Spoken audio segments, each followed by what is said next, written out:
to the Squeeze podcast. I'm Ashlea, the Orange Lady, and I'm here to give you the juice you need to build and sustain your career. Yes, just so you know, I'm wearing a shirt that says "Get the Juice." It's a Squeeze shirt, and it's one of one, very special. Okay, I'm a first-gen professional. I have experience in tech, nonprofits, and government, the public sector. And I love to share the things that I have learned along the way and bring friends in to also share what they have learned and the mistakes we've made so that you don't have to.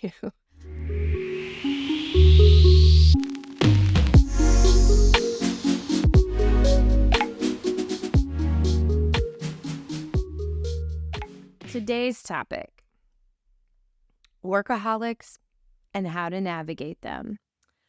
And I feel especially qualified for this as a recovering workaholic. For real. I can say that I burned out by 30 and was like, this is not it. We have got to figure this out. So again, mistakes I made that I don't want you to. Take your vacation, PTO, all of those things. So let me tell you the background of why we're talking about this today. A friend of mine recently said, I feel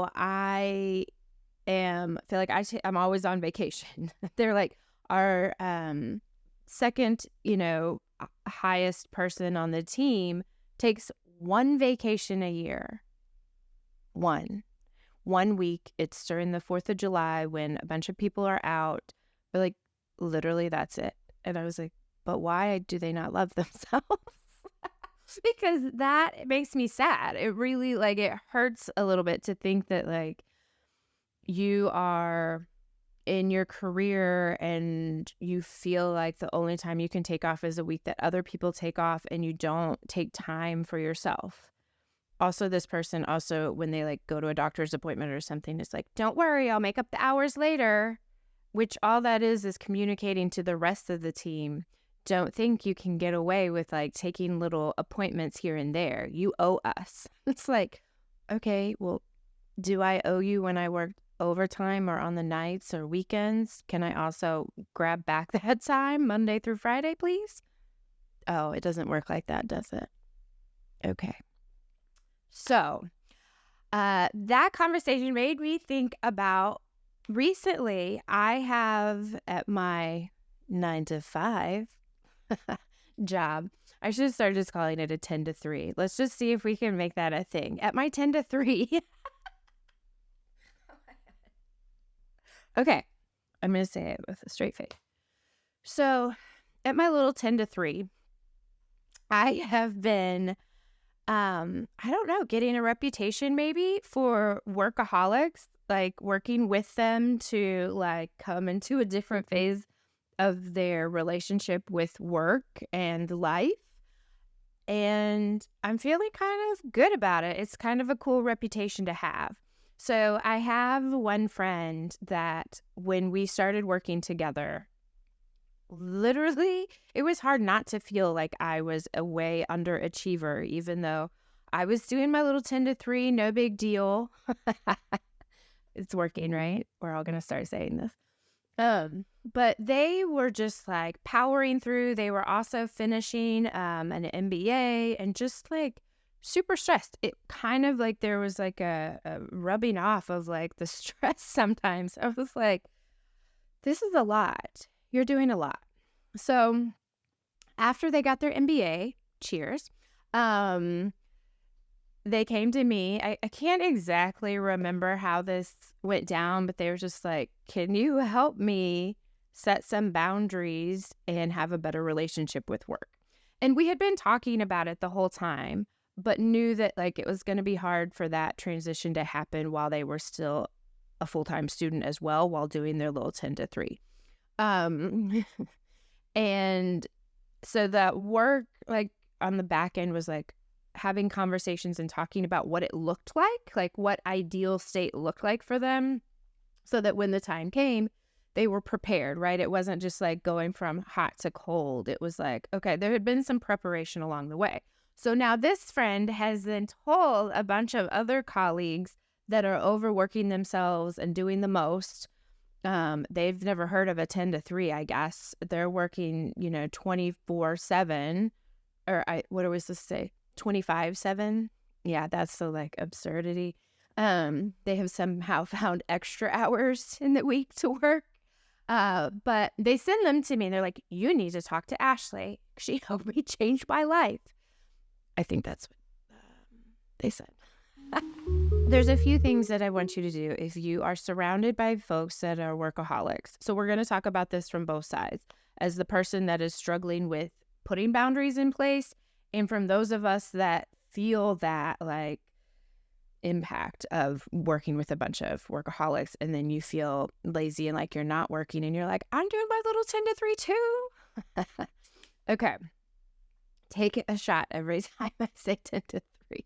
So one of the things that I think you can do is start to find, even if it's just one other person in the workplace that also has your same values, that is, takes their time off. Doesn't have to be like, your travel buddy, the person that's always, but somebody that is willing to take a day off here and there, takes like vacation when they need it. That way you have a little safe pod, and you all can together start to share some of that, right? Because some of it is like, if only the people that are overworking themselves share their narrative and how much they work. And that's a different story of how like some work cultures value that. And like, that's how you pretend like you're worth something, is being like, oh, I'm so busy.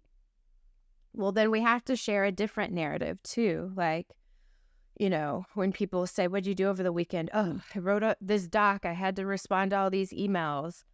Well, I want to hear somebody say, oh my gosh, slammed the laptop shut on Friday, didn't open it until this morning. I did X, Y, and Z. I want to hear people sharing that, right? Because there has to be a different narrative. And then when your friend shares that, you have to back them up, right?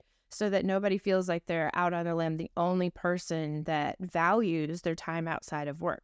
You'll hear me say it over and over. Work is not your life. Work is a tool. Your career is a tool to help you do the things that matter the most to you. If it is buying the best groceries, going to restaurants, traveling, spending time and hosting, your friends at your house, whatever the thing is that you most enjoy, that's what your career helps you do, right? Like, that's where you get your money to be able to build towards the goals and things that you want to accomplish. Let's not get it backward. There are people that work and career is the majority of their identity. That's fine. I want us to recognize and support them. But we also have to check in and be like, hey, this isn't sustainable. And I'm talking to you. If that is you, I want you to put everything you've got into work. Like, career is the thing that defines you and you love it and it matters the most. Awesome. But I also know that that's not sustainable. And I want you to check in on, who are the people that matter most to you? Do you still get to see them? Do you spend the time with them that is important? Would they say that they feel like your career is more important to them? And if you think they would, then how can we, I'm not telling you to go from like working 25/7 to 10 to 3, but I am saying you've got to start somewhere. And it could be a small thing. Like, I take Tuesdays off to go to, tap class with my friend. I don't know. I go take, Tuesday afternoons off to go pick my kid up from school so they have that experience once a week. It's little things like that that I want, it doesn't have to be this drastic change, but I want you to think about ways that you can maintain like the important things. Like, if you lost your job, say you were swept up in these layoffs that have been, continue to happen, honestly, in 2023. Would you feel good about all the time that you had invested in your work? Or would you be angry, sad, mad that you had put so much into it and it mattered so little with just like no effort? You could lose your job and be gone. So if you feel like, oh, wow, yeah, if I lost my job tomorrow, and please don't say, oh, not me. I'm too valuable. No, anyone can get got. This is not true.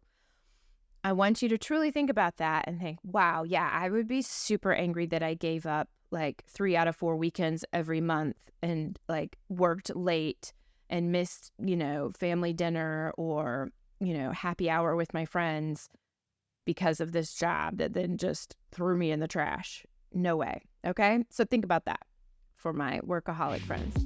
For those of us, again, that are navigating it, I think it is feeling confident enough and finding a little pod of people that are with you on this to share and be able to push back on that narrative and talk about healthy boundaries and making sure that like it is known like, yeah, you know what? I will let someone know if I am not on my computer and they can text me instead, but otherwise do not expect a response, right? Like having those kinds of conversations. It's just an example. The boundaries can be like way different and they're very individual, right? Like I'm asking you to kind of investigate for yourself what is most important and how can you prioritize it. And I'm not asking you to do a complete flip. I just want you to be, as we say in this household, 1% less worse.